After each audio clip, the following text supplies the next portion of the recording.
तिचा दिसतो की त्याचा युजर इंटरफेस कसा आहे काय नाही. सो काल आपण डेव्हलपमेंट टूल्स पर्यंत आलेलो होतो. सो लाईक आता डेव्हलपमेंट टूल्स अँड्रॉइड स्टुडिओमध्ये वेगवेगळ्या प्रकारचे आहेत.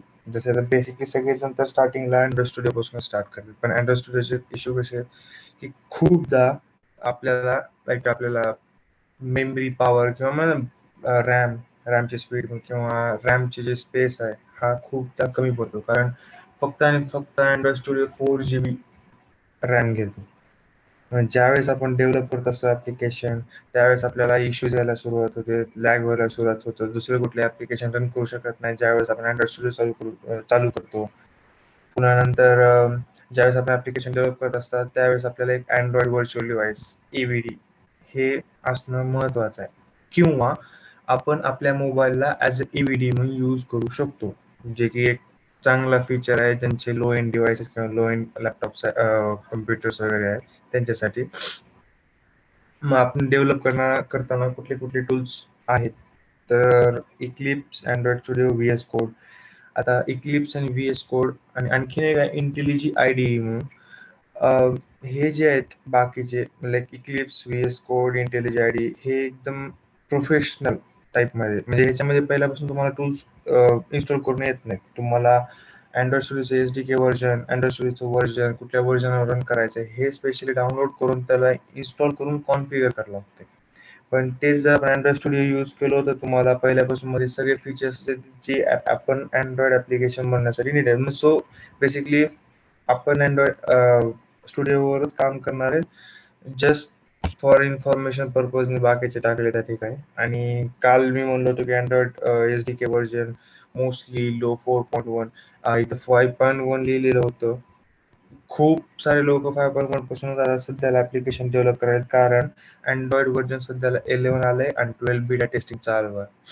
पण माझं असं म्हणणं आहे की 4.1 पासूनच कुठलाही ऍप्लिकेशन, म्हणजे अँड्रॉइड SDK व्हर्जन 4.1 म्हणजे अशा पद्धतीने विचार करा की अँड्रॉइडचं व्हर्जन 4.1 लाईक जेलीबीन और समथिंग असंच काहीतरी आहे. 4.1 अँड्रॉइड व्हर्जन एक्झॅक्टली मला नाव लक्षात नाही, पण कमीत कमी आपला अँड्रॉइड ऍप्लिकेशन 4.1च्या व्हर्जनवर रन झाला पाहिजे आणि त्याच्यावर अबो, मग ते 11 असू द्या 12 असू द्या डझंट मॅटर, पण 4.1 मिनिमम अँड्रॉइड SDK व्हर्जन हे सिलेक्ट करायचं. आता तुम्हाला मी ज्यावेळेस प्रॅक्टिकल करतो ऍप्लिकेशन वगैरे तयार करताना तुम्हाला दिसून येईल की कशा पद्धतीने सिलेक्ट करायचं, कुठं सिलेक्ट करायचं, त्याच्याने की अराउंड किती पर्सेंट डिव्हाइसेस आपण सिलेक्ट आपण डिव्हाइसेस आपण इन्स्टॉल करू शकतो आपलं ऍप्लिकेशन.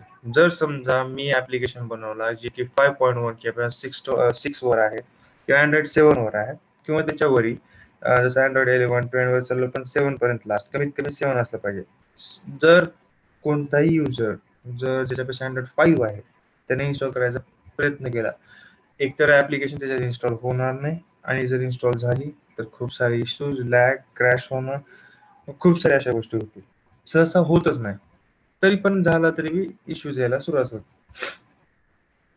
हे झालं अँड्रॉइड स्टुडिओ ज्याच्यावर आपण कोड करतो सगळ्या गोष्टी. आता आली गोष्ट की बनवलेलं ऍप्लिकेशन वर्क कसं करताय किंवा टेस्टिंग, त्यासाठी लागते आपल्याला इम्युलेटर, जे की एक व्हर्च्युअल डिव्हाइस असतो.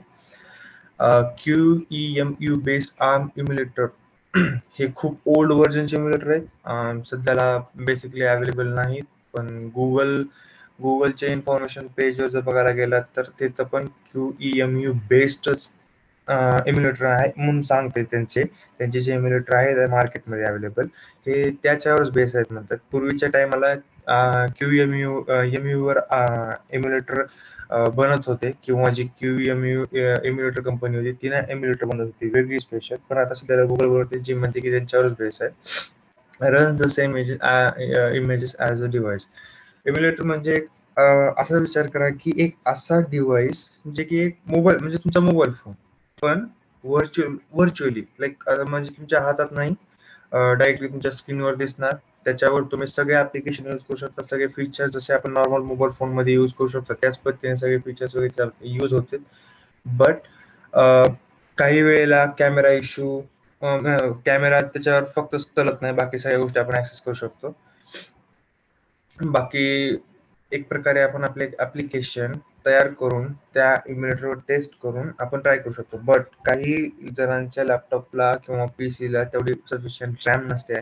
मग त्यावेळेस एक प्रॉब्लेम येते की आपण ऍप्लिकेशन कुठे रन करावं. मग प्रत्येक टायमाला आपल्याला ऍप्लिकेशन बिल्ड करावं लागते एपीके फाईलमध्ये, नंतर त्याला कॉपी करून आपल्या मोबाईलमध्ये इन्स्टॉल करावं लागते, मग चेक करावं लागते, मग पुन्हा डबल अरे इश्यू आहे, डबल पुन्हा ऍप्लिकेशन डेव्हलप करा, डबल एपीके. मग यासाठी आणखीन एक ओपन सोर्स प्रोजेक्ट सुरू झाला होता ज्याचं नाव आहे स्कार्प आहे, जे की तुम्हाला गिटहबवर वगैरे भेटून जाईल की कशा पद्धतीने त्याला डेव्हलप केलं आहे. सी सी प्लस प्लस लँग्वेजमध्ये त्याला लिहिलेलं आहे. ज्याचा यूज करून तुम्ही तुमच्या मोबाईल डिव्हाइसेसला ॲज अ ॲज अ जी स्क्रीन आहे तुमची ते आपण डिस्प्लेवर बघू शकतो त्यामध्ये. सो नेक्स्ट जे की डिव्हाइसेस ॲज युजर सगळ्यांना माहिती आहेत कसे असतात अँड्रॉइड डिव्हाइसेस, आपण डे टू डे लाईफमध्ये बघतो. Hello world. हॅलो वर्ल्ड म्हणजे ह्या सेक्शनला आपण अँड्रॉइडचं एक प्रकारे प्रोजेक्ट, स्टार्टिंग न्यू प्रोजेक्ट असं समजा, की ज्याच्यामध्ये आपण कुठं पाहू शकतो. इथे जस्ट एक बेसिक वेबसाईट दिली आहे जी की अँड्रॉइड गाईड android.com/guide, त्याच्यावर की आपल्याला अँड्रॉइड एक लिटल बिट एक्झाम्पल देतो की कशा पद्धतीचं ऍप्लिकेशन असते, काय काय गोष्टी असतात, कॉटलिन मध्ये कोड कसा असतो, जावा मध्ये कोड कसा असतो, एक्सएमएल फाईलचं जी एक्सएमएल फाईल जी यूज केली जाते UI साठी ती कशा पद्धतीची असते, हे सगळं त्यामध्ये दिलेलं राहते. त्याच पद्धतीने सांगितल्याप्रमाणे generating UIs, views, building blocks, example text view, edit text, button, place into layouts, linear layout, table layout, absolute layout, हे ज्यावेळेस आपण प्रॅक्टिकल करणार आहेत. आणि हा एक मोस्टली जर हा जर सगळा कोर्स आहे थेरॉटिकल पार्टपेक्षा प्रॅक्टिकलवर जास्त फोकस आहे. तुम्हाला नोट्स ज्या ज्या पद्धतीने जशी पाहिजे त्या त्या पद्धतीने मी अवेलेबल करून देतो. तुम्हाला PDF मध्ये पाहिजेत या फिर तुम्हाला जसेही पाहिजे तसे मी अवेलेबल करून देऊ शकतो. आणि मेन म्हणजे main focus each and every person ह्या कोर्समध्ये हा at the end of the course त्याला ॲप्लिकेशन गॅरंटेड बनवता येईल अँड्रॉइडमध्ये विदाउट एनी लाईक कुठलाही इश्यू वगैरे सॉल्व्ह करून.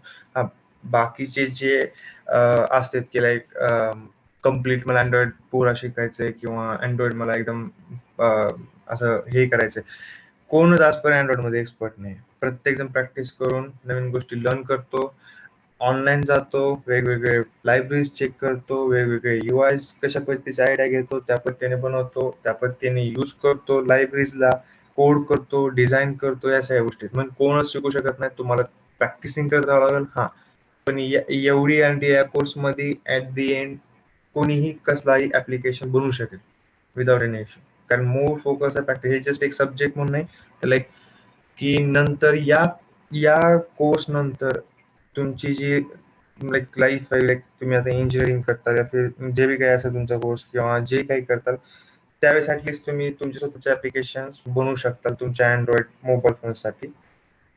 मेन पर्पज आहे. सो ऍप्लिकेशन लाईफ सायकल, हा जसं मी काल सांगितलं की प्रत्येक ऍप्लिकेशनची स्वतःची एक त्याची रनिंग करायची एक आयडिया असते. म्हणजे की कुठलाही ऍप्लिकेशन स्टार्ट झाला तर त्याची जी प्रोसेस असते, त्याची जी प्रोसेस करायसाठी त्याला जी दिलेली अलोकेट केलेली जी मेमरी असते तर त्याला PID म्हटलं जाते.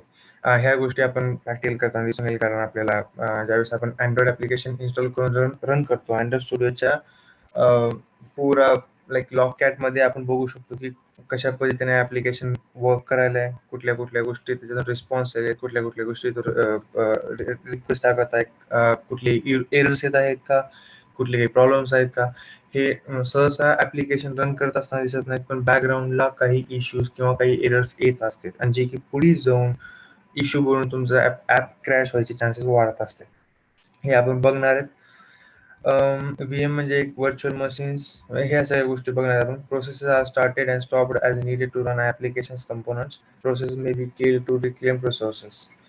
जर समजा कुठला ऍप्लिकेशन आहे जे की जास्त ऑक्युपाय करत असेल मेमरी या फिर ओव्हरफ्लो होत असेल त्याची मेमरी स्पेस, त्यावेळेस त्याला क्लीन करणं वगैरे हे सगळं आपण बघितलं होतं सेकंड लेअर ऑफ आर्किटेक्चरमध्ये अँड्रॉइड अँड टाइम ह्या गोष्टी हँडल करत असते.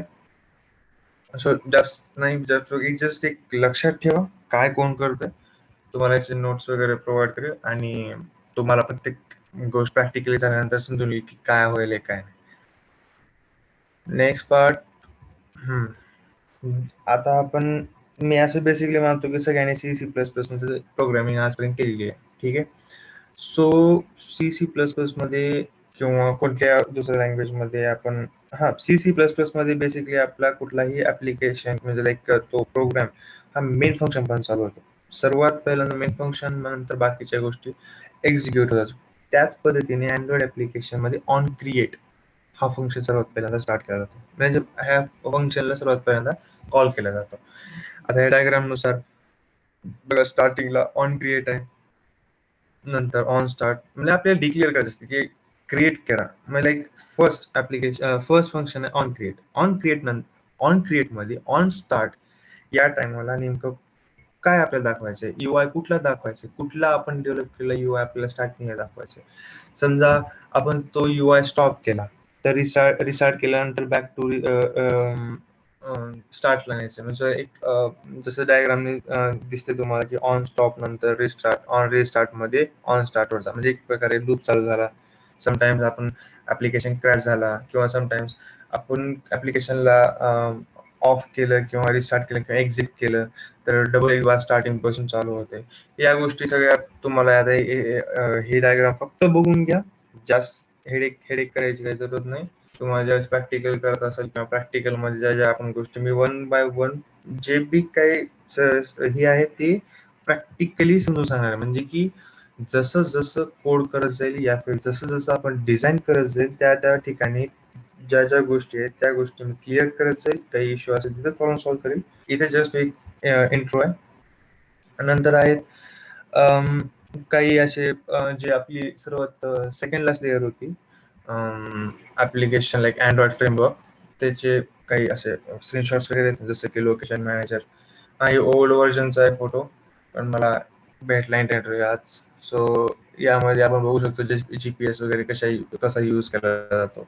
आपल्या इथे गुगल मॅप्स आहे, जे की आपल्याकडून लोकेशन सर्व्हिस ऍक्सेस घेतो. आपण स्टार्ट आणि डेस्टिनेशन पॉईंट टाकल्यानंतर ज्या पद्धतीने मॅप वगैरे करतो, या गोष्टी लोकेशन मॅनेजर द्वारेच हँडल केल्या जातात गुगल मॅप्स मध्ये. नंतर येते XMPP service. Okay, XMPP service हे मोस्टली मोबाईल फोन्स मध्ये यूज केले जाते आणि आणखीनही वेब ऍप्लिकेशन मध्ये पण यूज केले जाते. मला एक्झॅक्टली माहित नाही वेब ऍप्लिकेशन मध्ये, पण मोबाईल ऍप्लिकेशन मध्ये यूज केले जाते. XMPP सर्व्हिस बघू आपण नेमकं काय काम आहे. Allows any app to send device to device messages to other Android users. म्हणजे एक प्रकारे हे मेसेजिंग सर्व्हिसचं काम करतं की कोणत्याही अँड्रॉइड फोनवर आपण कुठलाही मेसेज टाकलो. आता जे नॉर्मल मेसेजेस असतात ते वेगळे आहेत, कारण ते नेटवर्क कॉल प्रोव्हायडर यूज करतो. म्हणजे इंटरनेट थ्रू आपण करत असतो त्यावेळेस आपल्याला ही XMPP सर्व्हिसच्या मध्येच आपल्याला ऍप्लिकेशन बनवावं लागते, ज्यापासून आपण मेसेजिंग करू शकतो. Data messages are intents with name value pairs. Data message are intents म्हणजे की यामध्ये नेम आणि व्हॅल्यू, म्हणजे समजा दोन युजर्स आहेत, एकमेकांशी मेसेज करतायत, तर त्या युजर्सचं नेम आणि त्याची व्हॅल्यू त्याने टाकलेला मेसेज, यामध्ये सगळा डेटा हा ट्रान्समिट होत असतो. मग काही टायमाला काही ऍप्लिकेशन मध्ये असंही असतं की नेमच्या ठिकाणी कन्वर्जन करून त्याला क्रिप्टोग्राफी मध्ये त्याला एन्क्रिप्शन करून पाठवलं जातं, त्याची एक आयडी क्रिएट करून प्लस पुन्हा नंतर तिकडच्याला डिक्रिप्ट करून, म्हणजे जो दुसरा युजर आहे त्याच्यापाशी त्याला डिक्रिप्ट करून नंतर अंडरस्टँड करून त्या मेसेजला प्रोग्राम आपल्याला शो करतो की या पर्सनने तुम्हाला हा मेसेज पाठवलाय. सेम त्याच पद्धतीने असतं प्रत्येक ऍप्लिकेशन मध्ये. पण एन्क्रिप्शन डिक्रिप्शन मध्ये ही खूप थोडे ऍडव्हान्स टॉपिक होते. त्यापेक्षा बेसिकली कुठलाही डेटा कुठले दोन समजा ए आणि बी युजर्स आहेत, ए युजर्सनी जर समजा हाय म्हणून टाकलं, सो नेम ए आणि त्याची व्हॅल्यू असेल हाय, आणि ही सेंड झाली XMPP सर्व्हिस थ्रू बी कडे, आणि बी कडे सेम रिसीव झाली ए कडून मेसेज आला बी ला, आणि सेम बी ने ज्यावेळेस कुठलाही मेसेज रिप्लाय केला तो पण त्याच पद्धतीने ट्रॅव्हल होतो. Can also build servers to deliver server to server device messages.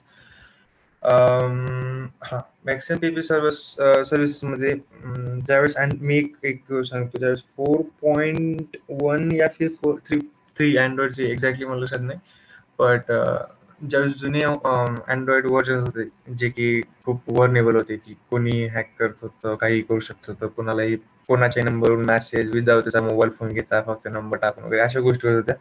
त्यावेळेस ना XMPP सर्व्हिस एक व्हल्नरेबिलिटी होती. कोणीही त्याच्या मोबाईलमध्ये स्वतःचं सर्व्हर चालू करू शकत होतं. ज्याच्या थ्रू थ्रू आपण प्रायव्हेटली मेसेज करू शकतो कोणालाही. बट एकदम स्ट्रॉंग सर्व्हर किंवा आपण एक त्याचा डेटाबेस किंवा बॅकअप फाईल नसल्यामुळे जर समजा समोरचा व्यक्ती जर असेल ऑनलाईन या फिर समोरचा व्यक्ती जर काहीतरी असेल इंटरनेटशी किंवा त्या सर्व्हरशी, तरच तो मेसेज रिसीव्ह करू शकत होता. जर नसेल तर तो मेसेज लाईक असं सेंड केल्यानंतरही त्याच्यापाशी पोहोचत नव्हता. कारण ते डिस्ट्रॉय होत होता मेसेज, कारण रिसिव्हरच कोण नसल्यामुळं. हे जुन्या गोष्टी आहेत. आता तसं होत नाही, कारण आताचे अँड्रॉइड व्हर्जन्स खूप पॉवरफुल आहेत, नॉन हॅकेबल आहेत. खूप एकदम एक्स्ट्रीमली Google त्याच्यावर वर्क करत आहे सिक्युरिटीमध्ये. खूप जास्त इन्व्हेस्टमेंट होत आहे त्याच्यामध्ये. आता ही नाहीये, पण पूर्वी होत होती. पण आपण जर आपल्याला एक्सपेरिमेंट करायचा असेल तर आपण एक छोटासा प्रोग्राम बनवू शकतो XMPP सर्व्हिसमध्ये. स्वतःचं एक सर्व्हर आणि एक डिव्हाइसमध्ये आपण एक सर्व्हर टॉकिंग ॲप्लिकेशन बनवू शकतो, की समजा एक मेसेज टाकलो सर्व्हरला, की हाय, तर रिटर्नमध्ये त्यानं खूप सारे एक मेसेज द्यावं, की तुम्हाला कुठली सर्व्हिस पाहिजे या फिर तुम्हाला कुठले ॲप ऑप्शन्स पाहिजेत. हे असं एक छोटासा सर्व्हर बनवू शकतो. पण आता तेवढं इझिली बनवता येत नव्हतं. पूर्वी मोबाईल टू मोबाईल बनवता येतं. आता आपण एक पीसीमध्ये ॲप्लिकेशन रन करून मोबाईलला आपण कनेक्ट करू शकतो, पण मोबाईल टू मोबाईल नाही. नेक्स्ट आहे नोटिफिकेशन मॅनेजर, जे की त्याच अँड्रॉइड आर्किटेक्चर मधला, अँड्रॉइड फ्रेमवर्क मधला आहे. त्याच्यामध्ये आपण नोटिफिकेशन आपल्याला माहितच आहे, की नोटिफिकेशन कसे येते, कुठल्या कुठल्या ऍप्लिकेशनचे त्याला अलाउ कसं करायचं, ऑफ कसं करायचं. सेम आहे, त्याच मॅनेजर थ्रू होते. How background app interact with users, consistent notification presentation. Same सांगितल्याप्रमाणे की कसं रिॲक्ट करेल. काही तुम्ही बघितलं असतं की काही नोटिफिकेशन ही वेगळ्या पद्धतीने रिॲक्ट करतात. मीन्स की जसं जुनं इंस्टाग्राम होतं, लाईक मला एक्झॅक्टली डेट माहित नाही, पण अराउंड 1 ते 1.5 वर्षाखालीची गोष्ट आहे. इंस्टाग्रामवरचा पूर्वीचा मेसेज कसा येत होता, की कोणाचा तरी किंवा सम युजर तुमचा फ्रेंडने तुम्हाला मेसेज केला तर वर नोटिफिकेशन यायची की ह्या पर्सन तुम्हाला मेसेज केलेला आहे. तुम्हाला क्लिक करावं लागायचं, मध्ये एंटर करावं लागायचं ऍपच्या, आणि मग पुन्हा तुम्हाला मेसेज करावा लागायचा. पण आता सध्याला इंस्टाग्रामचा अशी अशी फीचर आहे की जस्ट तुम्हाला मेसेज आला तर तुम्हाला नाव दाखवतो, मेसेज दाखवतो, आणि थोडंसं पुल डाऊन केल्यानंतर काही काही याच्यामध्ये डायरेक्ट ऑप्शन असतो खाली रिप्लाय ऑर लाईक. म्हणजे हे कशा पद्धतीने त्याला रिॲक्ट करल युजर्सनी. कारण हे आता लाईकचा ऑप्शन व्हॉट्सअप देत नाही, ते दुसरे ऍप्लिकेशन देत नाही, हा फक्त इंस्टाग्राम देतो. कारण त्याला नोटिफिकेशन मॅनेजरला अशा पद्धतीने सांगितलंय किंवा कोड केलेला आहे की तू देताना खालच्या साईडला एक ऑप्शन दे लाईकचा. त्याचं ज्यावेळेस युजर क्लिक करेल त्या लाईकवर, त्याचं रिॲक्शन काय होईल, की त्याचं रिॲक्शन, त्याचं रिक्वेस्ट किंवा रिस्पॉन्ड काय असेल, हे नेटवर्क नोटिफिकेशन मॅनेजरमध्ये त्याचं काम असतो हँडल करायचं. की नोटिफिकेशन सेंड केल्यानंतर समजा तिथून एक लाईक टाकला तर कुठल्या युजरसाठी टाकलाय, कुठल्या मेसेजसाठी टाकलाय, ठीक आहे, त्या मेसेज किंवा त्या युजरसाठी तो लाईक ऑटोमॅटिक होतो विदाउट युजिंग किंवा विदाउट ओपनिंग इंस्टाग्राम ऍप्लिकेशन. आणि ही व्ह्यूजवर एक व्ह्यू ग्रुप आणि व्ह्यूज हे दोन टॉपिक आहेत, जे की बेसिकली सोपेच आहेत, जास्त काही अवघड नाही. बट व्ह्यूज म्हणजे की तुमचे आलेले बटन्स, ठीक आहे, buttons, text fields, text what ever, म्हणजे जे सिंगल सिंगल गोष्टी असतात त्या सगळ्यांना व्ह्यूज म्हटलं जातं. बेसिकली सांगायला तुम्हाला हळूहळू करून प्रॅक्टिकल मला समजून जाईल. व्ह्यूज म्हटलं जातं, आणि यांना कलेक्ट कलेक्ट करून कलेक्शन मध्ये ठेवण्याला व्ह्यूज ग्रुप म्हटलं जातं. आता असे व्ह्यूज ग्रुप आपण खूप सारे कनेक्ट क्रिएट करू शकतो, या फिर फक्त एक स्पेसिफिक पेजवर स्पेसिफिकच बनवू शकतो, तुमची इच्छा. असं पण लिमिटेशन आहे.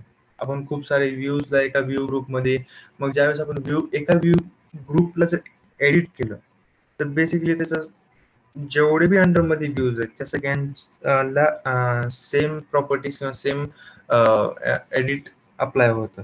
जसं की समजा तुम्हाला एक ऍप्लिकेशन मध्ये एक एक फीचर बनवायचं आहे की एक मेसेजेस, समोरचा जो व्यक्ती आहे किंवा जो समोरचा युजर्स आहे त्याच्याकडून आलेले मेसेजेस किंवा यांना वेगळा कलर द्यायचा आहे, आणि मी टाकलेल्या मेसेजला वेगळा कलर द्यायचा. सो जो मेसेजचा जो स्क्वेअर असतो ज्याच्यामध्ये तुमचा मेसेज दिसत असतो, आता प्रत्येक मेसेजच्या ती व्ह्यू आहे, ठीक आहे, तो एक व्ह्यू आहे. प्रत्येक व्ह्यूला तुम्ही एडिट करत बसणार नाही किंवा तुमच्या प्रोग्रामवर सांगणार नाही की नेक्स्ट व्ह्यूला हा कलर, नेक्स्ट व्ह्यूला हा कलर. त्यापेक्षा जर एक व्ह्यू ग्रुप तयार केला, जो की एक युजर जो तुम्ही आहेत, दुसरा युजर जो की समोरच्याकडून येणारे रिप्लायज आहेत, ते दोन युजर्सच्या प्रॉपर्टीजला आपण एक मॅथमॅटिकल कॅल्क्युलेशन की at each every point like एक प्रत्येक मेसेजला एक इन्क्रीमेंट कर कलर किंवा एक बायनरी आपण ऍरे बनवला, त्याच्यामध्ये लिस्ट टाकली कलरची, एक एक ऍक्सेस कर आणि त्याचे कलर्स चेंज कर. असे जे ते बेसिकली एक एक करण्यापेक्षा आपण डायरेक्टली व्ह्यू ग्रुपला चेंज करून पूर्ण यासाठी वापर हे प्रॅक्टिकल समजून जाईल. पण जस्ट बेसिकली व्ह्यूज म्हणजे तुमच्यापाशी दिसणार आहे एक बटन, हा एक व्ह्यू आहे, एक टेक्स्ट फील्ड हा एक व्ह्यू आहे. म्हणजे एक एक गोष्ट हा एक व्ह्यू असते. तसेच दाखवले की card identifier, card 2 identifier, card 3 identifier, जसं SWS कार्ड 1, कार्ड 2, कार्ड 3 हे 3 व्ह्यूज आहेत. ठीक आहे. हे जी कार्ड 1, कार्ड 2, कार्ड 3 हे 3 व्ह्यूज आहेत. जर समजा यांना आपण एका पॅनल मध्ये टाकलो, जर समजा एक ही जी स्क्रीन आहे, ह्या स्क्रीनवर एक मोठा पॅनल ज्याचं की कार्ड समजा कार्ड मेन म्हणून टाकलो आणि त्याच्या अंडर मध्ये कार्ड 1, कार्ड 2, कार्ड 3. ज्या वेळेस मी कार्ड मेनला क्लिक करेल त्यावेळेस मला जेवढी कार्ड अवेलेबल आहेत ती 3 कार्ड दिसतील. असा एक प्रोग्राम बनवलो आपण. तर त्यावेळी जी कार्ड 1, कार्ड 2, कार्ड 3 ही व्ह्यूज असतील आणि त्याच्या जे कार्ड मेन आहे हा एक व्ह्यू ग्रुप असेल. बेसिकली एक प्रकारचं कलेक्शन.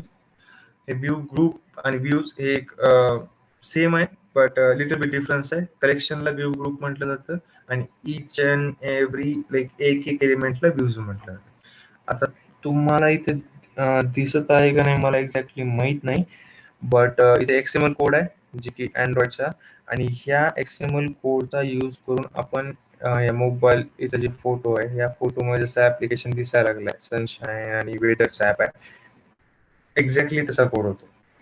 फक्त हा कोड आणखी हा XML चा यूज करून XML कोड यूज करून आपण अशा पद्धतीचं बनवू शकतो. असे खूप सारे आहेत, पण एक एक्झाम्पल म्हणून तुम्हाला दिले. कारण बेसिकली अँड्रॉइड मध्ये एक गोष्ट लक्षात ठेवा, UI तुमच्या ऍप्लिकेशन मध्ये तुम्हाला जे पण काही दिसत आहे UI मध्ये, हे सगळ्या गोष्टी तुम्ही एडिट करणार आहेत XML फाईल्स मध्ये, .xml फाईल्स मध्ये तुम्ही सगळ्या गोष्टी एडिट करणार आहेत. की माझा बटन कसा दिसणार आहे, कलर कसा असणार आहे, कुठल्या साईडला असणार आहे, म्हणजे स्क्रीनच्या कुठल्या कोपऱ्यात असणार आहे कलर, पुन्हा त्याची साईज काय असणार आहे, त्या बटनवर लिहिलेलं काय असणार आहे, त्याची स्क्रीन बॅकग्राऊंड स्क्रीन कशी असेल, व्हाईट असेल, ब्लॅक असेल, किंवा त्याचं युजर युजर इंटरॅक्शन कशा पद्धतीने असेल, कोणता कलर कॉन्ट्रास्ट असेल, पुरा ओव्हरऑल पेजला असेल का नाही, ह्या सगळ्या गोष्टी XML फाईल्स मध्ये आपण डिक्लेअर करतो. UI जे पण आहे ते. बट कुठल्या बटननी काय, ज्यावेळेस आपण कुठला युजर प्रेस केल्यानंतर त्या बटनचं रिॲक्शन काय यायला पाहिजे, तो नेक्स्ट पेजला जायला पाहिजे या फिर कॅल्क्युलेट करायला पाहिजे या फिर जे काही ऍप्लिकेशन आपल्याला करायचं, तर त्याचं जे आहे ते बॅकएंड म्हणजे जावा, जावा प्रोग्रामिंग लँग्वेज यूज करते. तसं आणखीन एक आहे जे कॉटलिन, बट आपण जावा शिकणार आहेत तर जावा फास्ट आहे. मला असं वाटतं कॉटलिन पेक्षा, कारण मी दोन्हीवर बी काम केले, मला जावा फास्ट वाटते. आणि असं समजा की जे पुरा जो UI आहे तो ऍप्लिकेशनचा स्केल्टन आहे. ठीक आहे, म्हणजे की कशा पद्धतीने दिसला पाहिजे आपलं ऍप्लिकेशन, कसे कलर असले पाहिजे, कशा पद्धतीने किती साईज असली पाहिजे प्रत्येक गोष्टीची, नोटिफिकेशन बारची, बॉटम नॅव्हिगेशन बारची, पुन्हा फ्लोटिंग ऍक्शन बटन, ह्या सगळ्या गोष्टीचे म्हणजे बटन कसे दिसले पाहिजे, किती साईजचे असले, कुठल्या कोपऱ्यात असले पाहिजे या फिर सेंटरला असले पाहिजे, ह्या सगळ्या गोष्टी आपण XML फाईल मध्ये करतो. पण त्याचं रिॲक्शन म्हणजे की ते इंटरॅक्ट काय करतील ज्यावेळेस कुठल्या बटनला प्रेस केल्यानंतर, ज्यावेळेस आपण नोटिफिकेशन बारची 3 ज्यावेळेस डॉट असतात जे आपण बघतो कुठल्या ऍप्लिकेशन मध्ये, राईट साइड अप्पर कॉर्नरला 3 डॉट्स असतात, त्यावेळेस ज्यावेळेस त्याला क्लिक करतो आपल्याला एक प्रकारे मेन्यू आल्यासारखं येतो की सेटिंग मध्ये जायचंय तुम्हाला किंवा आणखी दुसऱ्या कोणत्या ऑप्शन मध्ये जायचंय. हे हे हे जे आहे हे जावा मध्ये करतो आपण, पण जे UI दिसायला तिथं तो XML मध्येच करतो. आणि हा, असं नाही एवढं पण जास्त हेडेक घ्यायची जरूर नाही की मला आता XML शिकावं लागेल किंवा मला XML मध्ये, तुम्हाला एक सोपी पद्धत आहे, मोस्टली प्रोफेशनल्स यूज करतात. पण मला असं वाटतं की प्रोफेशनल्स हे प्रॅक्टिसनी होते आणि प्रॅक्टिस महत्वाची आहे. जर तुम्ही आतापासूनच थोडं अवघड जाईल लिटल बिट, बरं आतापासून जर प्रॅक्टिस करायला लागलं त्याच्यामध्ये तर तुम्ही एकदम परफेक्टली UI बनवू शकता. एकदम परफेक्ट असं की लाईक वाटणार नाही की एकदम प्रोफेशनल किंवा नॉन प्रोफेशनल पर्सनने किंवा बिगनरने बनवलेलं आहे. फक्त तुम्हाला टाइम स्पेंड करावा लागेल, एक्सपेरिमेंट खूप सारे करावं लागेल. जे की तुमच्या प्रॅक्टिसनुसार म्हणजे तुम्ही जेवढी प्रॅक्टिस करता त्यावेळेस तुम्ही सगळे फीचर्स ओळखू शकता आणि त्याच्यानुसार तुम्ही डेव्हलप करू शकता. जसं की आता रिसेंटली तुम्ही ऐकलं असताल की गुगलनी फ्लटर नावाचा एक UI टूल किट किंवा UI base cross platform application development एक टूल किट काढलेलं आहे. मेन पर्पज ज्यावेळेस गुगलने स्टार्ट केला होता त्याचं मेन पर्पज होतं फक्त आणि फक्त UI इंटरफेस म्हणजे फास्टली बनवण्यासाठी, रिॲक्टिव्ह बनण्यासाठी आणि मेन इझी की आपण खूप कमी कोड मध्ये पण खूप काही जास्त गोष्टी करू शकतो. म्हणजे खूप युजरला इंटरॅक्शन देण्यासाठी चांगल्या पद्धतीचं आपण डिझाईन करू शकतो. त्यासाठी UI डिझाईन टूल होतं. नंतर ज्यावेळेस जशा पद्धतीने लोक त्याच्यावर त्याचे जे फॅन बेस आहे वाढत गेला, खूप सारे कॉन्ट्रीब्युटर्स आले किंवा खूप सारे कोडर्स आले त्यांनी मध्ये, खूप सारी इन्व्हेस्टमेंट केली, तर आता त्याला बॅक एंडला डार्ट लावून आता तुम्ही क्रॉस प्लॅटफॉर्म ऍप्लिकेशन बनवू शकतो त्याच्यामध्ये, जे की एक code base, one code base आणि त्याच्यावर तुम्ही अँड्रॉइड ऍप्लिकेशन, iOS ऍप्लिकेशन आणि सध्या तर वेब ऍप पण सुरू केले की तुम्ही फक्त सिंगल कोड बेस करा आणि तुमच्या ऍप्लिकेशनला तुम्ही एक्सपोर्ट करा. समजा तुम्हाला एक प्रोग्राम बनवला, एक ऍप्लिकेशन बनवलाय समजा तुम्ही की कॅल्क्युलेटर आहे. सो कॅल्क्युलेटरला तुम्हाला iOS वर चालवायचं. मग iOS वर चालवायचं म्हणजे तुम्हाला एकतर स्विफ्ट यावं लागेल, म्हणजे iOS प्रोग्रामिंग लँग्वेज शिकून नंतर तुम्हाला iOS ऍप्लिकेशन बनवावं लागेल. पण जर तुम्ही फ्लटर शिकलात, फ्लटरमध्ये तुम्ही ऍप्लिकेशन बनवू शकतात. पण आणि त्याला iOS, अँड्रॉइड आणि एक वेब ऍप म्हणून लॉन्च करू शकतात. हे वेगवेगळ्या गोष्टी आहेत आणि पण सध्याला फ्लटरचे खूप सारे इश्यूज चालू आहेत आणि प्रोफेशनल लोक आणखीन पण नाही वापरत फ्लटरला कारण त्यामध्ये ओपन चे इश्यूज आहेत. म्हणजे अॅनिमेशन तेवढं फास्ट येत नाही जेवढं तुम्ही डेव्हलप करताना इंटरॅक्शन दाखवते, ज्यावेळेस ऍप्लिकेशन बनवतं त्यावेळेस एवढं फास्ट नाही. खूप साऱ्या लोकांमध्ये इश्यू आले, सगळ्यांमध्ये नाही. सो तो आणखी गुगल आणखीन पण ते इश्यूज रिझॉल्व्ह करत आहे. खूप सारे लोक म्हणतात की नाही झालं रिझॉल्व्ह. दुसऱ्या गोष्टी आहेत, पण एक फ्लटर जशा पद्धतीने आहे की UI टूल किट, त्याच पद्धतीने XML फाईल हे अँड्रॉइड साठी वापरली जाते UI बनवण्यासाठी. Location manager as usual Android framework मध्ये असलेली एक प्रकारची सपोर्ट सिस्टम फॉर आपल्या ऍप्लिकेशन साठी. याचे एक प्रकारची छोटासा डायग्राम आहे की जीपीएस थ्रू आपण घेतलो अपडेट लिस्नर म्हणजे SMS सेंडिंग सर्व्हिस. म्हणजे आपण समजा आपल्याला कोणाला आपल्या लोकेशन, जसं व्हॉट्सअपचा फीचर आहे, ठीक आहे, व्हॉट्सअपचा फीचर आहे की आपण आपल्या लोकेशन करंट लोकेशन सेंड करू शकतो. मग ते कशा पद्धतीने, ज्यावेळेस आपण तिथं आयकॉन आहे छोटस आय थिंक कुठं क्लिप मध्ये या सेटिंग मध्ये समथिंग कुठं आहे, त्यावेळेस आपण त्या लोकेशन शेअरच्या ऑप्शनवर क्लिक करतो त्यावेळेस व्हॉट्सअप आपल्याला विचारतो की तुमचं लोकेशन द्यायचंय का नाही.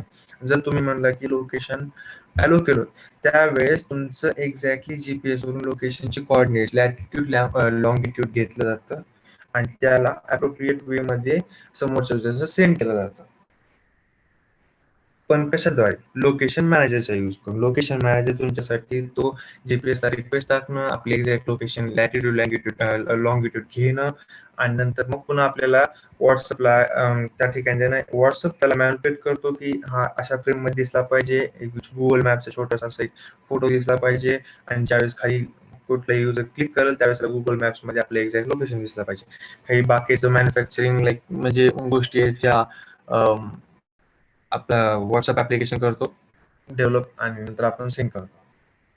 आणि हे तर झालं एंड. आणि आणखीन हे संपवायच्या अगोदर मी तुम्हाला एक अँड्रॉइड स्टुडिओचं एक व्हिज्युअली कसा दिसतो आणि काय काय इश्यूज किंवा लाईक कसा दिसतो, कुठं कुठं आपण काय काय डेव्हलप करू शकतो, बेसिक इंट्रो. ठीक आहे, बेसिक इंट्रो देतो. 1 सेकंड. ठीक आहे.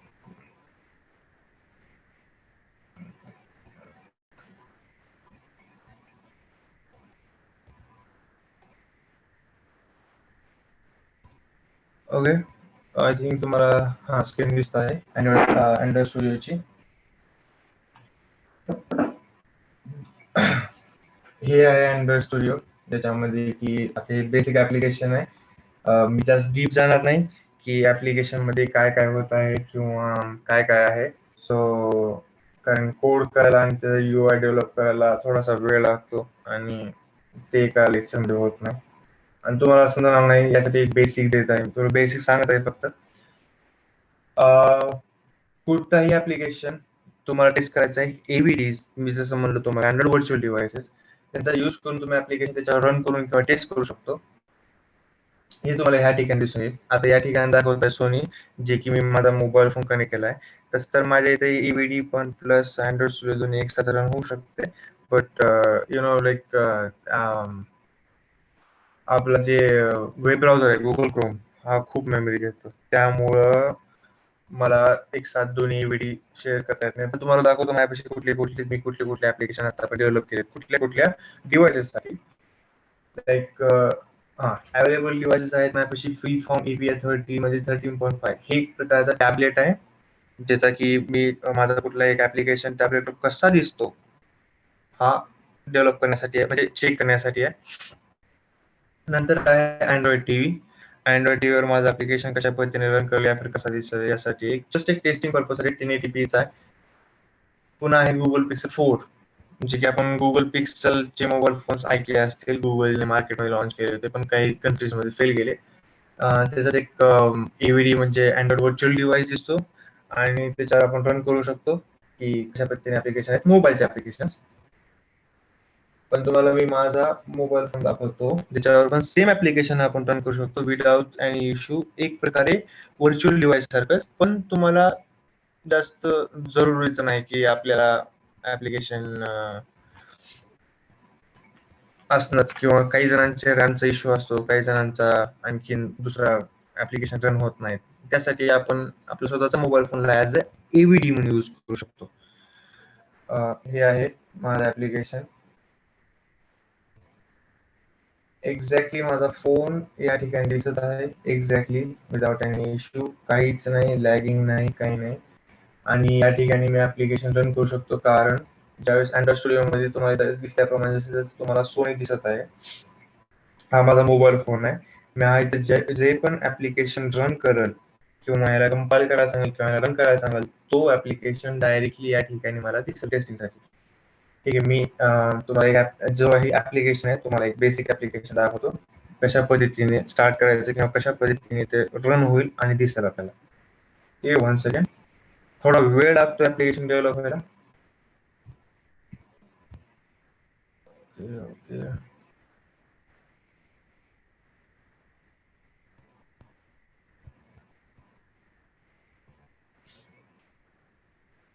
या ठिकाणी जिथं आपण तुम्हाला आता मी डिव्हाइसेस दाखवले की कोणकोणते डिव्हाइस अवेलेबल आहेत आपल्यापाशी अँड्रॉइड टीव्ही वगैरे सगळं आहे. जे सिलेक्ट करा तुम्हाला ज्या डिव्हाइसवर रन करायचं आहे, तो डिव्हाइस सिलेक्ट करा. त्याच्या समोर साईडला असतो एक ऑप्शन रन ऍप, जिथून की तुमचा ऍप्लिकेशन रन होतो. मी याच्यावर स्टार्ट केलंय. आता इथे सर्वात खाली तुम्हाला दिसत असेल की gradual build running. Gradual build running हा एक अशी प्रोसेस आहे ज्याच्यामध्ये तुम्ही जे पण काही ऍप्लिकेशन बनवलेलं आहे, जे कोड केलेलं आहे, त्याला एक्झॅक्टली घेणं आणि एक प्रकारे APK फाईल सारखं त्याला इन्स्टॉल करणं आपल्या डिव्हाइसेसवर, मोबाईल फोन्सवर. पण हे कसं पॉसिबल होतं? ते होतं आपल्या मोबाईल फोन मध्ये असलेल्या डेव्हलपर ऑप्शनद्वारे. डेव्हलपर ऑप्शन हे आपल्या मोबाईलचे लिमिटेशनला ओपन करतं, पण लिटल बिट. नॉर्मली प्रत्येक मोबाईलमध्ये डेव्हलपर ऑप्शन पहिल्यापासून स्टार्ट नसतो, आपल्याला ऑन करावं लागतं. इंटरनेटवर व्हिडिओ भेटून जातील की कशा पद्धतीने ऑन करायचा. आणि डेव्हलपर ऑप्शन मध्ये USB डिबगिंग नावाचा एक फीचर असतो, त्याला ऑन करावं लागतं. ज्या पण वेळेस तुमचा मोबाईल फोन तुम्ही तुमच्या कॉम्प्युटरला कनेक्ट करतात, त्यावेळेस तो ऍक्सेस करतो, तुम्हाला विचारतो की समथिंग, प्रत्येक पीसीचा एक वेगळा फिंगरप्रिंट असतो. तो विचारतो की हा फिंगरप्रिंट आहे आणि तुमचा मोबाईल फोन ऍक्सेस करायचा विचारत आहे, सो अलो करायचं का नाही. ज्यावेळेस तुम्ही ओके क्लिक करता त्यावेळेस तुम्ही त्या कम्प्युटर किंवा लॅपटॉप बरोबर USB डिबगिंगनी शेअर करता स्क्रीन तुमची, अलो करतात. आणि त्यावेळेसच तुम्हाला अँड्रॉइड ऍप्लिकेशन मध्ये तुमच्या मोबाईल फोनचं नाव इथे दिसून येईल की तुमचं ऍप्लिकेशन कशा पद्धतीने तुम्ही रन करू शकता. आता थोडा स्लो होत आहे build running, obviously may be power जास्त लागते ऍप्लिकेशन रन करण्यासाठी, तरी पण बेटर चालत आहे. कारण मेन मी ईव्हीडी चालू केलं नाही माझं, जे ऑफिशियल अँड्रॉइड ऍप्लिकेशन मध्ये असते ते स्टार्ट केल्यानंतर तरी सगळ्या गोष्टी लॅग झाल्या असत्या. त्यासाठी मी मोबाईल फोनला कनेक्ट केलोय फॉर तुम्हाला दाखवायला की ऍप्लिकेशन कशा पद्धतीने. तो पण आपण बेसिक इंट्रो घेऊ अँड्रॉइड स्टुडिओचा. आता इथं तुम्हाला स्क्रीन मध्ये दिसत अँड्रॉइड स्टुडिओची dot Java file main activity basic application तुम्हाला स्टार्टिंगला भेटून येईल. किंवा तुम्ही डेव्हलपर डॉट अँड्रॉइड डॉट गुगलवर ज्यावेळेस जातात त्यावेळेस तुम्हाला त्या ठिकाणी स्लॅश मध्ये तुम्हाला असाच एक बेसिक ऍप्लिकेशन असतो, तो कशा पद्धतीने क्रिएट करायचा तो सांगतो. बोला सर. हा हॅलो सर. किती वेळ राहिले आणखी? हॅलो. हा ठीक आहे सर. झालं सर. जर आणखीन असेल 5-10 मिनिट तर आपण रिस्टार्ट करून परत रिलॉग इन करू. नाही सर झालं, लास्ट आहे. जस्ट मी इंट्रो देतो आणि नंतर डन.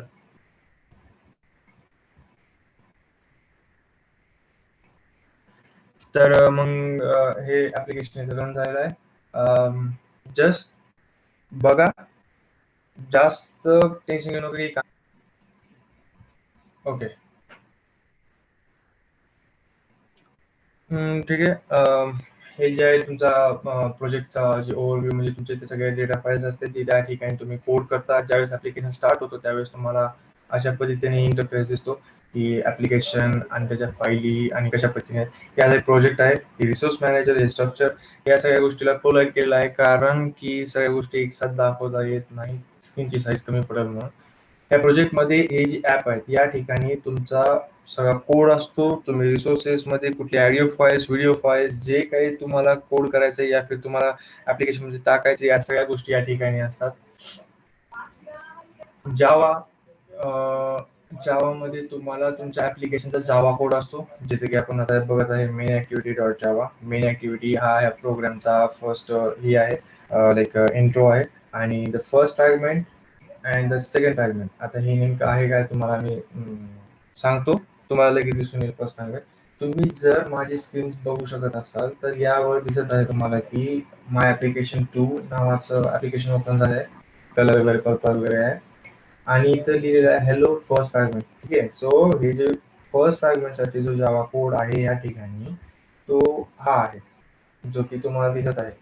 हा या ठिकाणी जो कोड आहे यासाठी आहे की ज्या वेळेस मी नेक्स्ट बटनवर क्लिक करेल त्यावेळेस एक जस्ट नाव निघून जाईल आणि एक बटनचं नाव नेम चेंज होईल आणि प्रिव्हियस म्हणून येईल, त्यासाठी आहे.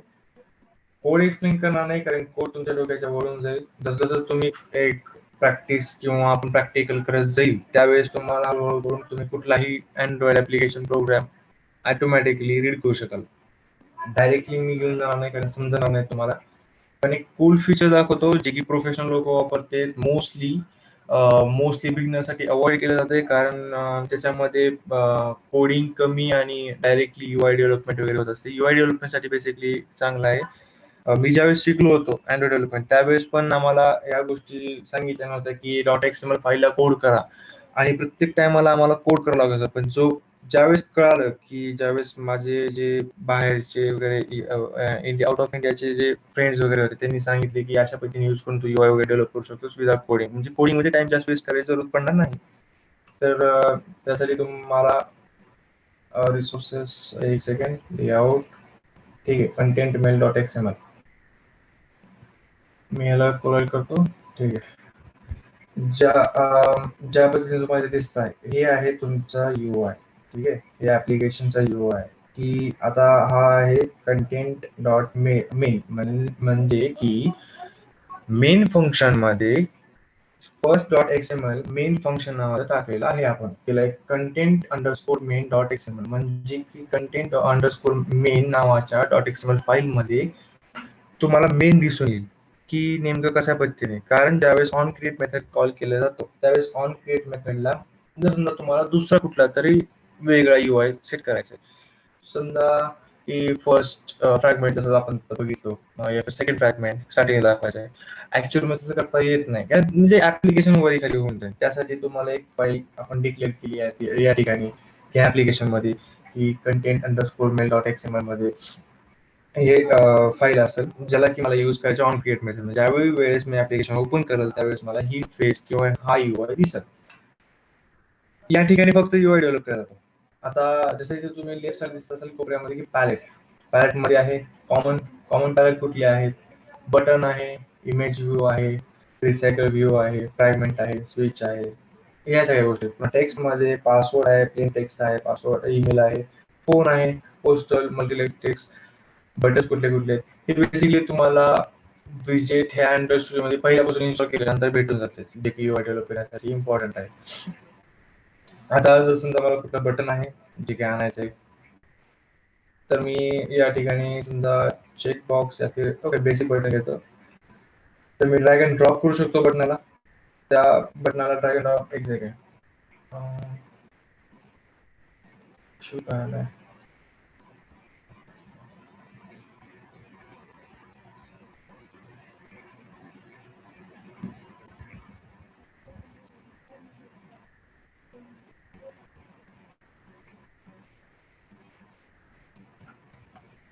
एकच मिनिट. ठीक आहे, ठीक आहे.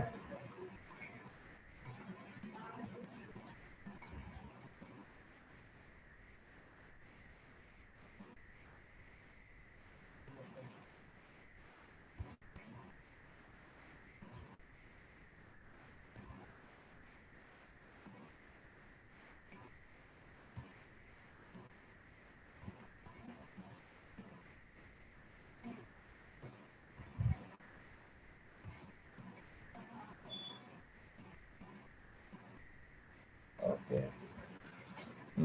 Android studio I think issue आहे. इश्यू मुळेच खाली येत नाही बटन, वरीच लॉक झालेला आहे. मे बी मला रिझॉल्व्ह करावं लागेल या फिर अपडेट करावं लागेल स्टुडिओ. पण बेसिकली मी तुम्हाला सांगतो, ड्रॅग अँड ड्रॉप आहे. ठीक आहे. ज्या बी वेळेस तुम्ही ड्रॅग अँड ड्रॉप करता कंटेंट डॉट मेल वर जाऊ, ड्रॅग अँड ड्रॉप करताल त्यावेळेस तुम्हाला हे असं नेक्स्ट बटन वगैरे दिसून येईल. पण डबल क्लिक केल्यानंतर exactly navigation graph dot XML म्हणजे की मी एक असं ऍप्लिकेशन मध्ये केलेलं आहे की आता मी याला कोड केलं आहे, नॅव्हिगेशन केलेलं आहे, फर्स्ट फ्रॅगमेंट आणि सेकंड फ्रॅगमेंट. ज्यावेळेस आपण आता बघितलो, ज्यावेळेस मी प्रिव्हियस वर क्लिक केलो त्यावेळेस आपल्याला बॅकला घेऊन जाते आणि नेक्स्ट वर क्लिक केल्यानंतर जस्ट एक नाव निघून जाते आणि बटनचं ही चेंज होते. तर या ठिकाणी बघा, हे सेकंड फ्रॅगमेंट आहे आणि फर्स्ट फ्रॅगमेंट आहे. या ठिकाणी कोड करण्यापेक्षा मी याला एक प्रकारे नॅव्हिगेट केलं, पण ग्राफिकल वे नाही, इन्स्टेड ऑफ कोडिंग. ठीक आहे. मला हे म्हणायचं मी स्टार्टिंगला असताना त्यावेळेस मी कोड करत होतो, पण तुम्हाला ग्राफिकली बी करता येते जे की तुमचं काम इझिली होऊन जाते. आता जसं एक आता याला म्हणतात कन्स्ट्रेंट जॉईन करणं. ठीक आहे. कन्स्ट्रेंट तुम्हाला आता नाही समजणार. असं समजा की एक प्रकारचं स्ट्रिंग आहे किंवा एक प्रकारचं वायर आहे, तुम्ही कनेक्ट करायला. ज्या बी वेळेस मी प्रिव्हियस वर रिॲक्ट करत, प्रिव्हियस या बटनावर रिॲक्ट करत त्यावेळेस जस्ट असं यावर क्लिक करून जस्ट ट्रॅक करून नेक्स्ट सेकंड स्क्रीनला आपण ज्यावेळेस सोडता त्यावेळेस ते ऑटोमॅटिकली कनेक्ट होऊन जातं त्या स्क्रीनशी. म्हणजे ज्या वेळेस मी प्रिव्हियसली दाबत त्यानं जाणार फर्स्ट फ्रॅगमेंटवर, म्हणजे की पूर्वीच्या स्क्रीनवर. ऍक्च्युअल मध्ये हा फक्त फॉलो करताय आपला पाथ, आपण जे नॅव्हिगेशन दिले त्या नॅव्हिगेशनला तो फॉलो करताय. पण असं काही हार्ड कोडेड नाही ही गोष्ट, आपण कुठलाही कोणीही करू शकते. आणि त्या पद्धतीने आता first second fragment first fragment म्हणजे की प्रिव्हियस तर नेक्स्ट वर येत आहे, पण आता नेक्स्ट टू प्रिव्हियस येण्यासाठी पण सेम पॉइंट पॉइंट पिक केला. ओके सॉरी, पॉइंट पिक केला आणि डबल सेकंड फ्रॅगमेंट सोडून दिला. मग त्यावेळेस नॅव्हिगेशन अशा पद्धतीची एक छोटीशी वायर तयार होते. लुक लुक दिस. यामध्ये आपण मग ज्यावेळेस मी प्रिव्हियस या तर नेक्स्ट वर क्लिक करत त्यावेळेस एक प्रकारे लूप मध्ये पुढे माग वेगवेगळे पेजेस चेंज करत असतो. कंटेंट डॉट मेल मध्ये मेन मध्ये आहे प्रोग्राम. नॅव्हिगेशन मध्ये कुठले कुठले बटन्स आहेत कशा पद्धतीने. ठीक आहे. आता तुम्हाला जे मला तुम्ही ती मोठी मेन गोष्ट की तुम्हाला प्रॅक्टिस येणार आहे. ज्या बी वेळेस हे बटन आहे या फिर ज्या बी वेळेस तुमचं लेआउट आहे किंवा एक सेकंड तुम्हाला ते दाखवतो. ठीक आहे. हा बटन आहे किंवा हा बटन आहे, याला फ्लोटिंग ऍक्शन बटन म्हटलं जातं. ठीक आहे. इथं अलाइन आहे. फ्लोटिंग ऍक्शन बटनच्या बाजूला आहे ऍट्रिब्यूट्स. ह्या ऍट्रिब्यूट्स एवढे प्रॉपर्टीज आहेत त्याच्यामध्ये तुम्हाला जोपर्यंत स्वतःहून प्रॅक्टिस करणार नाही तोपर्यंत तुम्हाला हे ऍट्रिब्यूट्स लक्षात राहणार नाही किंवा कुठलाच क्लास किंवा कुठलीच नोट्स तुम्हाला एक्झॅक्टली सगळ्या गोष्टी डिक्लेअर करू शकणार नाही. यामध्ये आहे तुमचं आयडी, म्हणजे त्या आयडीचं नाव काय द्यायचं आहे. जसं ऍक्च्युअली फॅब म्हटलं तर त्या ठिकाणी आपण कुठली आयडी देऊ शकतो. त्या आयडीचं नाव खबर द्यायचं आपल्याला. ज्यावेळेस जावा कोड करणार आहेत, आपण जावामध्ये कोडिंग करणार आहे त्यावेळेस त्या आयडीला यूज करून आपण त्याला सांगणार की ही आयडी आहे. ज्यावेळेस इथं एक ऑन प्रेस होईल किंवा ऑन क्लिक होईल त्यावेळेस त्याला असं रिॲक्ट कर किंवा त्याला तसं रिॲक्ट कर. ह्या एक्स वाय झेड गोष्टी आपण खाली बघूया. Wrap content XYZ rotation, rotation XYZ scale, म्हणजे की तुम्हाला त्याला कसं रिॲक्ट करायचंय, म्हणजे त्याला रोटेट करायचंय किंवा कोणकोणत्या गोष्टी करायच्या, लाईक ट्रान्झिशन कुठली करायचे, अल्फा व्हॅल्यू कुठली, स्केल XY म्हणजे स्केल XY म्हणजे अप अँड डाऊन की कोणत्या व्हॅल्यूवर त्याला सेट करायचंय. कॉमन ऍट्रिब्यूट्स मध्ये आपण त्याला कलर डिक्लेअर करू शकतो, पुन्हा त्याचा टिंट, त्याचा शॅडो, त्याची इमेज साईज, पुन्हा त्या ऍक्च्युअल बटनची साईज. हे झालं बेसिक. ठीक आहे. ज्यावेळेस तुम्ही ऑल ऍट्रिब्यूट्स क्लिक करता ना ग्राउंड लेवलला, त्यावेळेस हे पहा खूप सारे टन्स ऑफ टन्स, आणि यामध्ये पण आणखीन आहेत. लेआउट मार्जिन आहे, लेआउट ग्रॅव्हिटी आहे, लेआउट डॉज इन्सेक्ट एज आहे, पुन्हा आणखीन खूप खूप पाहिजे आहेत आणि फक्त एका बटनाचे आहेत, म्हणजे एक छोट्याशा एक फ्लोटिंग ऍक्शन बटनचे. आणखीन असं तुम्ही याचा यूज करून हे तुम्हाला मी बेसिक बेसिक जे महत्वाच्या गोष्टी आहेत किंवा ज्याच्या इफेक्टिव्ह UI साठी लागतात त्या तुम्हाला मी कोर्समध्ये सांगत जाईल की याला असं केल्यानंतर हे प्रॉपर्टीज मूव्ह केल्यानंतर ही प्रॉपर्टीज येते किंवा ह्या प्रॉपर्टीजमुळे हे होतं. ठीक आहे. आता हा केला तुम्ही UI, पण what about XML file. UI develop करणं म्हणजे की एक प्रकारे फोटोशॉपमध्ये फोटो एडिट करणं ही वेगळी गोष्ट आहे, पण ज्याला ऍक्च्युअल मध्ये कोड मध्ये कन्वर्ट करणं अवघड आहे. सो अँड्रॉइड स्टुडिओनी हा एक इम्प्रूव्ह करून चांगलं दिलेलं आहे. इम्प्रूव्ह करून हा फीचर टाकलेला आहे ज्याच्यात की आहे कोड, ज्यामध्ये की तुम्हाला जसं जसं तुम्ही बनवत जाताल त्या त्या पद्धतीने तुम्हाला इकडे बॅकग्राऊंडला .xml फाईलचा कोड बनवायचा आहे. हे आहे माझं बटन, हे आहे माझं UI, आणि त्याच पद्धतीने हे आहे XML फाइल्स. XML फाइल्स मध्ये दिलेलं आहे ॲप बार लेआउट, विजेट टूल बार. ठीक आहे. तुम्हाला दाखवतो बटन असेल इथं कुठेतरी फ्लोटिंग ऍक्शन बटन.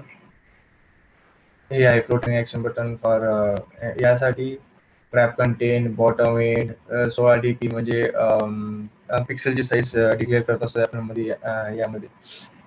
पण हे तुम्हाला फक्त पण ऍटलिस्ट तुम्हाला XML फाईल यायला पाहिजे, कारण खूप सारे असे ऍप्लिकेशन असतील किंवा तुम्हाला लाईफमध्ये किंवा लाईक तुम्ही ज्यावेळेस जॉब करता त्यावेळेस तुम्हाला पहिल्यापासून बनवलेल्या ऍप्लिकेशनवर काम करावं लागतं. मग त्यावेळेस तुम्हाला ना माहीत असलं पाहिजे की कशा पद्धतीने .xml फाईल्सला रीड करायचंय. कुठल्याही ऍप्लिकेशनचे UI अंडरस्टँड करायचं .xml फाईल रीड करणं मस्ट. त्यावेळेस ऍटलिस्ट म्हणून मी तुम्हाला XML फाईल्स ची प्रोग्रामिंग जी आहे वापरली जाते या तुम्हाला जे नोटेशन वापरले जातात त्यांना कसं रीड करायचं ते शिकवणार आहे. मेन तर आपण बेसिक आपण ॲनिमेशन यावरच काम करणार आहे, बट एक बेसिक महत्वाचं माहीत असलेलं महत्वाचं आहे, कारण कधी कुठल्याही पहिल्यापासून बनलेल्या प्रोजेक्टवर पण तुम्ही काम करू शकता, काय होऊ शकतं त्यासाठी. सो ही .xml फाईल म्हणून UIचं या ठिकाणी खूप बेनिफिट भेटते आपल्याला. UI डेव्हलपमेंट मध्ये डायरेक्टली कोड मध्ये कन्वर्ट होतं. .xml file automatically .xml file save होते. फक्त UI तुम्हाला डेव्हलप करण्यासाठी असो. .xml फाईलच ऍक्च्युअल मध्ये सेव्ह होते. प्रोजेक्ट मध्ये किंवा ऍप्लिकेशन मध्ये पण .xml फाईल यूज केली जाते. त्याला रेंडर करून आपल्याला अँड्रॉइड आपल्याला दाखवतो की ऍप्लिकेशन अशा पद्धतीने दिसतो. सो .xml फाईलचं जास्त टेन्शन घ्यायची जरूरत नाही. मी तुम्हाला ह्याला रीड कसं करायचं, काय काय कुठली व्हॅल्यूज, लेआउट विड्थ काय, लेआउट हाईट काय, आयडी काय, बॅकग्राऊंड काय, पॉपअप थीम काय, या सगळ्या गोष्टी एक्सप्लेन करतो, ज्याने की तुम्हाला समजेल की कशा पद्धतीने रीड करायचं, म्हणजे की तुम्हाला समजायला आलं पाहिजे की नेमकी कुठल्या व्हॅल्यूजने नेमकं काय व्हायला इथं रिॲक्शन किंवा कुठल्या व्हॅल्यूजने काय व्हायला. काही टायमाला तुम्हाला पण अशी वेळ येईल की लाईक त्यावेळेस तुम्हाला कोड करावंच लागेल, पण अशी खूप कमी वेळ येते. इन्स्टंटली जर समजा कुठले चेंजेस करायचे, तुम्हाला माहिती आहे की मला हा कलर पाहिजे, पण इन्स्टेड ऑफ फाइंडिंग तुम्ही बटनवर जाणार, त्याच्या प्रॉपर्टीज मध्ये जाणार, कलर फाइंड करणार, पर्पल पेक्षा मला रेड पाहिजे या ब्लू पाहिजे, तेच जण ओळखणार. यापेक्षा डायरेक्टली तुम्ही कोड करू शकता इझिली फास्ट. पण मोस्ट ऑफ द टाइम्स आपण UI वरच काम करतो, UI डिझायनिंग वरच काम करतो, UI डेव्हलपमेंट वरच काम करतो की ड्रॅग अँड ड्रॉप, अलाइनमेंट, कशा पद्धतीने स्प्रिंग अटॅच करायचे म्हणजे की त्याला कॉन्स्टंट लेआउटला कशा पद्धतीने अटॅच करायचं, त्याला पिक्सेस कसं करायचं, साईज कसं चेंज करायचे, बटनचा कलर कसा चेंज करायचा, त्याला बॅकग्राऊंड शॅडो वगैरे कसं द्यायचं, ह्या सगळ्या गोष्टी आपण प्रॅक्टिकलमध्ये करणार आहे.